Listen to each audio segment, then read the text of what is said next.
Hey guys, today we're talking about 3.8, writing equations from graphs of tangent, cotangent, secant, and cosecant.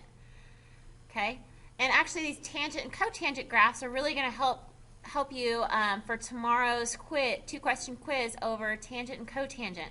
Okay, so go ahead and press pause and draw this graph for me. All right, let's go ahead and get started. What I want you to do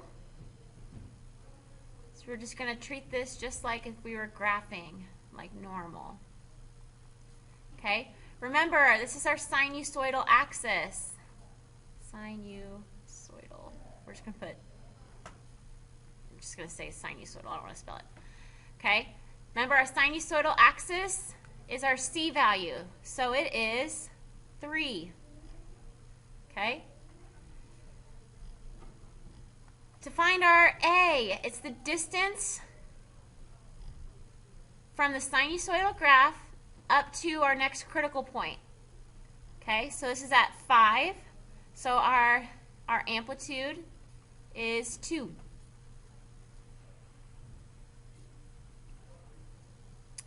Next, our B is the distance between two asymptotes. I don't know how to press pause. You have a quick question? Oh, okay. It's the distance between our two asymptotes. So if we count that up, it's 1, 2, 3, 4, 5, 6, 7, 8. 1. So 6, 7, 8, 9, 10, 11, 12. Okay, so we're going from 8. This is 8, and then that's, you're making me nervous. There's a teacher in here, guys. Sorry. Do you have a question? No. You may text you? Yeah. Okay. 8 to 20. Make me nervous. 8 to 20. So we're going to put, because this is sine, you're going to put pi over 12, because you're going to take 20 minus 8. And you get 12. So that's our B. Now, D. Tricky thing about D is you have to first determine, is this sine or is this cosine?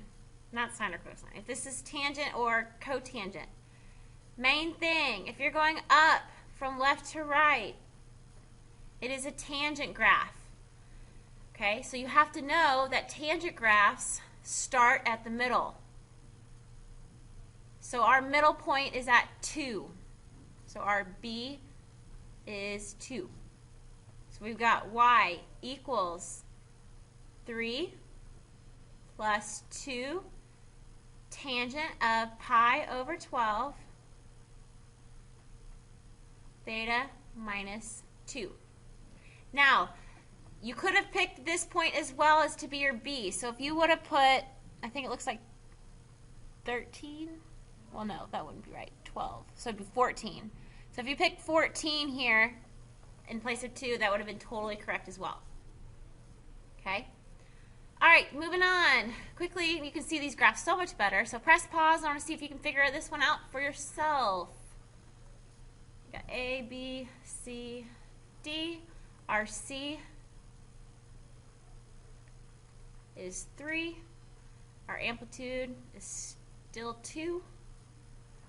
Our D goes from 5 pi pi, so we subtract, so we have 4 pi.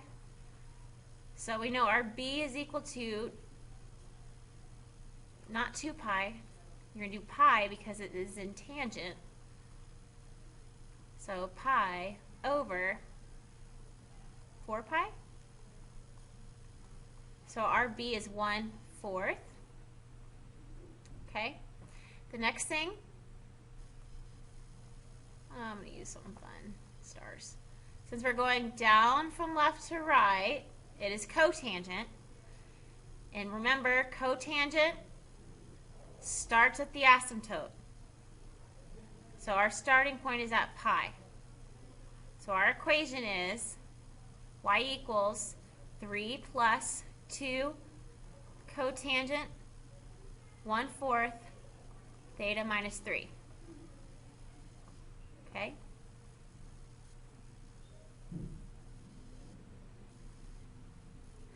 last but not least, go ahead and press pause and graph this on your paper.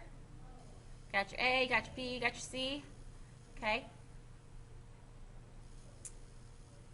Now, define your sinusoidal axis. If it's not marked, which it is clearly not marked here, you've got to find your average. So you're going to do 10 plus negative 2 divided by 2. So positive 8 divided by 2. How about I write right? Gives us 4. So we just found our sinusoidal axis by finding the average of our high and our low. So C is 4. Okay. Again, our amplitude is the distance from our high critical point to our middle, or you could have done your low critical point to the middle. So we got 6. Okay. Now, the tricky thing about secant and cosecant, okay, there's several answers that you could choose. We could say that we're going to use, if we use this as our parent or as our original function, this would be a sine graph, which is the inverse of cosecant. Okay? So let's go ahead and finish this problem as it was a cosecant. So our starting point would be at 2. So our D would be 2. Okay? And our B value would be 2 pi divided by the length, which would be 4. Notice, I'm using 2 pi, whereas on examples 1 and 2, we're using pi. That is because it is in cotangent and tangent, you only use pi. Sine, cosine, secant, and cosecant, you use 2 pi. Okay, so our B value is pi over 2. So our equation, if we were using cosecant, would be y equals 4 plus 6 cosecant pi over 2 theta minus 2. Okay?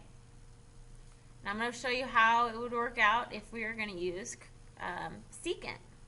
And I'll use blue. Okay? So the only thing that's going to change would be our D value. Okay? So remember, secant is the inverse of cosine. So we have to find the cosine graph. Okay? Again, our B does not change. It's still going to be 4, so 2 pi divided by 4. But our starting point would have been at 3. So this would be 4 plus 6 secant pi over 2 theta minus 3. And there you have it.